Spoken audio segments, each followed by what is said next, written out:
Maintenant, vous allez entendre le message le plus important de votre vie. aka kanya tugiye kubabwira ubutumwa buhambaye cyane ku buzima bwanyu. C'est le message transformateur de la puissance de Jésus pour votre vie. Ni ubutumwa bwiza buhindura ubuzima bwanyu biciye muri Yesu Kristo. Le vrai salut que le Seigneur Jésus est venu apporter. Agakiza k'ukuri Yesu yaje kutuzanira.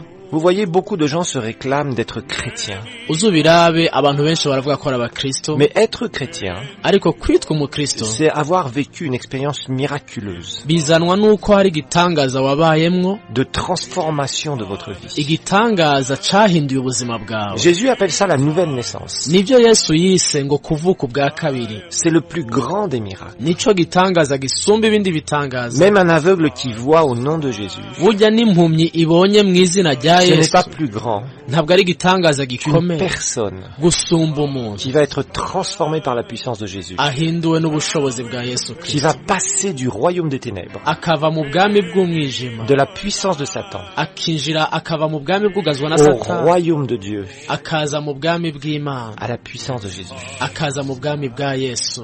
Cette nouvelle naissance, Uku kuvuka ubwa c'est une kabiri expérience que vous pouvez faire dans quelques minutes. ni ikintu mu kanya gato ushobora kuza kubamo. Donc écoutez bien ce message. Ndagusaba wumvirize neza. Vous savez, beaucoup de gens se disent chrétiens, Benshi bariyita abakristo ils se cachent derrière une église, ugasanga baja mu mashengero ils disent moi je kwinyegeza, vais prier dans telle ou telle église. akavuga ati je nsengera hanaka Dans une église catholique, une église protestante. mu ishengero ry'abakatolika canke ry'abaporoti. D'ailleurs, ce sont des mots qu'on ne trouve même pas dans la Bible. Ayo majambo ni n'amajambo tudasanga muri La Bibiliya. Bible ne parle pas de catholique ou de protestant. Nta namwe biri tubwira abaporoti canke abakatolika. D'autres personnes se cachent derrière un baptême, Hari abandi binyegeza mu kubatizwa où kwabo, ils sont d'une famille chrétienne, ils disent je suis chrétien parce que mes parents étaient chrétiens. akavuga ati navukiye mu bakristo, abavyeyi banje bari abakristo. Peut-être que vous dites moi je prie, Urashobora kuvuga uti je moi je lis ndasenga, ma Bible, je ndasoma Bibiliya, moi j'ai été baptisé, narabatijwe, etc. etc. n'ibindi. Eh bien je vais vous dire une chose, Ariko reka nkubwire, si vous mourrez maintenant, nkamwe wopfa ubu nyene où est-ce que vous allez? umva woja he? Nous allons parler de ça.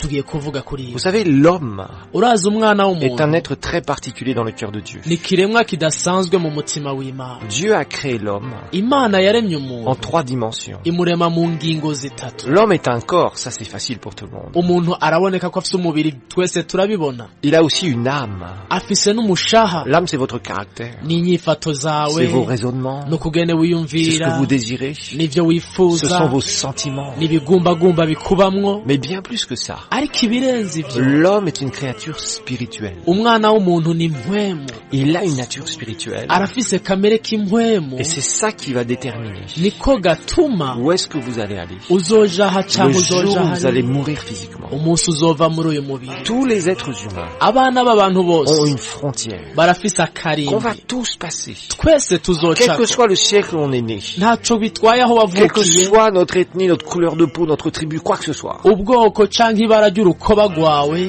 peu importe. ivyo ntaco Dieu bivuze. nous a créés égaux Imana turemye et tungana, nous allons passer devant la mort physique. tuzoca aho hantu ku rupfu. La mort physique, Urupfu c'est quitter son corps. ni ukuva mu mubiri. Ce qui nous retient sur la terre, nous les êtres humains vivant sur la terre, Burya ibidufatiye hano kw'isi twebwe tukiri bazima c'est notre corps. n'uyu mubiri wacu, Et c'est la maison dans laquelle votre être réel habite. kandi niyo nzu wewe w'ukuri ubamwo. Et quand vous allez mourir physiquement, Niwapfa mu buryo bw'umubiri quand rero, votre cœur va s'arrêter de battre, umutima wawe niwahagarika gukubita, quand vous allez faire votre dernière respiration, umunsi uzohema impwemu zawe eh zanyuma, bien, votre corps va mourir biologiquement. umubiri wawe uzopfa mu buryo bw'umubiri Et nyene. Dieu a prévu Maze Imana que yateguye l'homme yuko umuntu sorte de son corps. asohoka akava mu mubiri. Il y a quelque chose qu'il faut que vous compreniez. Hari ikintu kimwe ngomba C'est gutahura, que vous n'êtes pas un animal, nuko utari vous igikoko, n'êtes pas un végétal. nuko utari igiterwa, Vous êtes un être humain, uri umwana un être w'umuntu spirituel. waremwe mu buryo Et quand bw'impwemu. vous allez mourir, Maze niwapfa vous n'allez pas cesser d'exister. ntuzohagarika kubaho, La vie ne s'arrête pas sur la terre. ubuzima ntibuhagarikira Et la kw'isi. Bible nous montre qu'il y a 2 directions. Biritwereka ngo hari inzira zibiri. La première, Inzira ya si mbere, vous ne connaissez pas Jésus, nimba utazi Yesu, vous êtes mort ni spirituellement. ukuvuga ngo urapfuye mu Vous buryo êtes bw'impwemu, séparé de la vie de Dieu. watandukanye n'ubuzima Et le jour où bw'Imana. vous allez passer devant le jugement de Dieu, Niwaca imbere y'urubanza vous rw'Imana, ne pourrez pas dire « Ah Seigneur, moi je priais dans telle église, j'étais baptisé telle année, etc. » ntuzovuga ngo narabatijwe Mana, ngo narasengeye mu ishengero rinaka. Non, la question, Ikibazo aho kiri, est-ce que tu m'as connu? azokubaza ati mbega waramenye, est-ce que tu m'as connu? mbega twaramenyanye. Si vous ne savez pas où vous allez quand vous allez mourir, nimba utazi aho woja nk'ubu wopfa uyu munsi, supposez que vous allez mourir maintenant. dufate wopfa aka Si kanya, vous mourrez maintenant, wopfa aka kanya, où est-ce que vous allez? umva woja. Si vous ne savez pas, nimba la utahazi, Bible est claire. bibiliya bitomora Vous yo, allez sortir de votre corps, votre esprit et votre âme, uva mu mubiri no mu mushaha wawe, et vous allez descendre en enfer. maze ukamanuka Et ikuzimu, Dieu vous ressuscitera maze Imana pour la izokuzura deuxième résurrection, ku izuka rigira kabiri, la résurrection des injustes. izuka Et ry'abatagororotse. là, Dieu va vous passer le film de votre vie. niho Imana izokwereka ibyabaye mu buzima bwawe bwose. Vous allez être là et Dieu va montrer tout ce que vous avez fait dans votre vie. uzoba uraho Imana ikwereka ibyo wakoze byose mu buzima Et vous bwawe, serez condamné à la mort éternelle. ucirigwe urubanza La ibihe bitazosha, séparation d'avec Dieu. gutandukana Pour n'Imana ibihe l'éternité.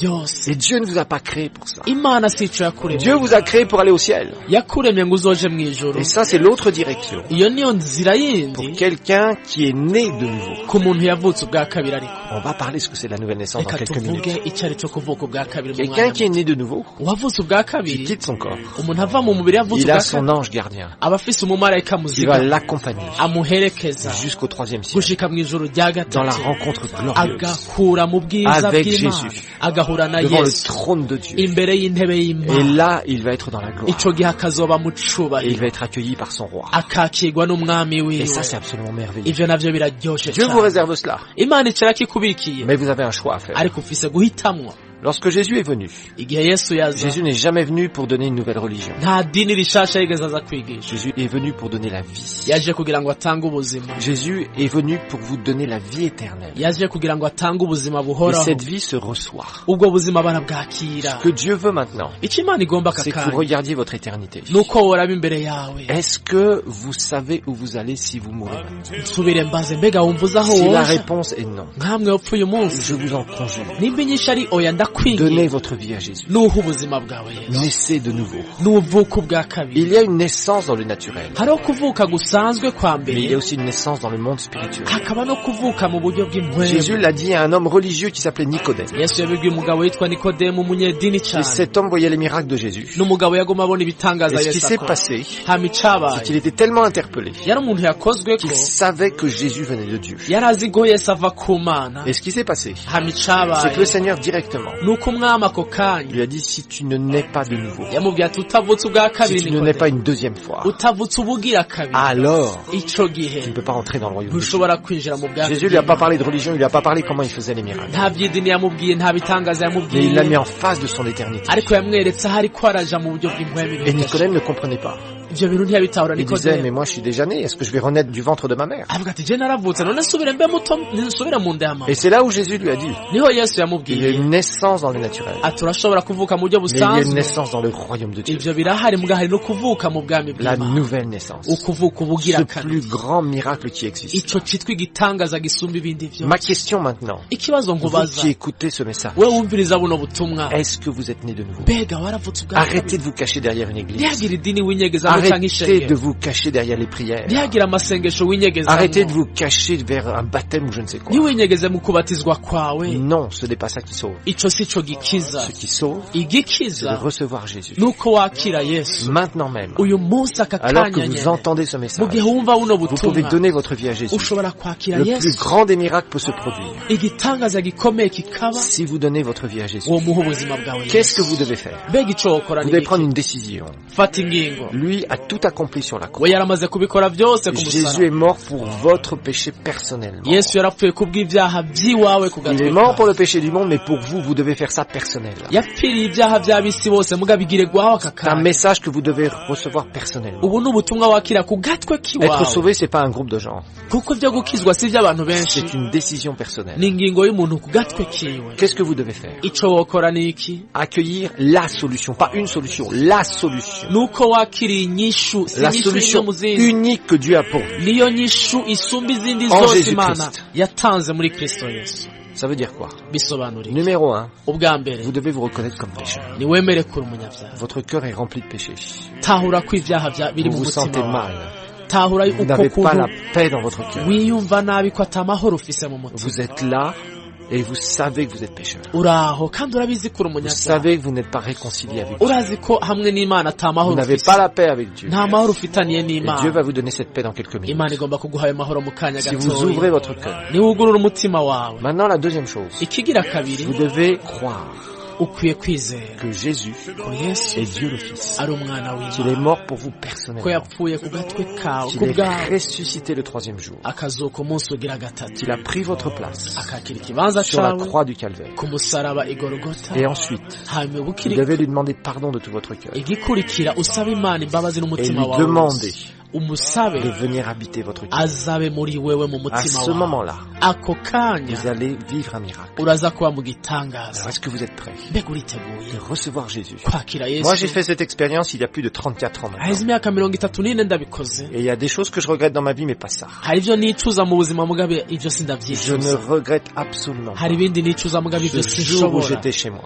kwicuza uwo où j'ai munsi, crié à Dieu de tout mon cœur. aho nari muhiri wanje nkambaza J'étais Imana, rempli de péchés. nkahamagara Imana n'umutima Mon wanje, cœur était tellement sale. nari nuzuye ibyaha J'avais un ncafuye, poids énorme. nari numva ndemerewe mu Comme mutima, vous avez un poids nkuko énorme. nawe uyu munsi Dans ufise votre cœur maintenant, ikikuremereye même alors que vous écoutez ça. mutima wawe mu kanya uri kurumviriza aya Et majambo. quand j'ai crié à Jésus, nambaje Yesu uwo munsi il m'a donné la paix. ampa amahoro, Et je n'ai jamais regretté. sinigeze nicuza La guhera plus uwo grande des munsi. décisions que j'ai prises. iyo ngingo ikomeye nafashe Parce mu que buzima c'est la bwanjye. plus grande des décisions. kuko niyo ngingo ihambaye gusumba izindi zose mu Si vous buzima. écoutez ce message, nimba uri que vous kurumviriza voulez donner maintenant votre vie à ukaba Jésus, ugomba guha ubuzima bwawe Yesu, simplement fermez vos yeux. ugara amaso yawe aho uri, On va prier ensemble dusengere pour que vous hamwe, puissiez recevoir Jésus à l'instant même. aka kanya wakire Yesu mu Parce mutima que wawe. on veut vous voir twifuza être kukubona sauvé par la puissance de Dieu. ukijijwe nawe Et n'ubushobozi on veut bwa vous Yesu. voir au ciel avec nous. turagomba kuzokubona turi kumwe mu Et nous nous ijuru, réjouirons tous ensemble tunezerwane twese dans cette hamwe gloire éternelle. mu bwiza buzokwamaho bw'uhoraho. Vous allez répéter cette prière après moi. ndagusaba usubire mu iri sengesho inyuma Alors que yawe. Steve, mon interprète, va interpréter, mu gihe tugiye kuvuga mu kifaransa no mu que kirundi, vous répétiez en français ou en kirundi. wowe uvuge mu gifaransa canke mu kirundi. L'important c'est d'abord d'ouvrir votre cœur. igihambaye mugabo nuko umutima wawe uba wugurutse. Répétez cette prière. usubire mu iri sengesho Dieu, je viens à toi. uti Mana ndaje imbere yawe, Seigneur, je sais que je suis pécheur. Mana ndazi ko ndi umunyabyaha, Mon cœur est sale. umutima wanje Je uracafuye, suis rempli de péchés. numva nuzuye ibyaha, Je mérite l'enfer. ndazi ko nkwiriye kuja mu muriro. Mais Jésus, ariko Yesu, je sais que tu es venu. ndazi ko waje, Je crois que tu es Dieu le Fils. ndazi ko uri umwana Que w'Imana, tu es mort pour moi, ndazi ko wapfuye ku pour bwanjye, mon péché. kubw'ibyaha Et byawe, que tu es ressuscité le troisième jour. warazutse umunsi ugira gatatu. Seigneur Jésus, je te demande pardon pour mes péchés.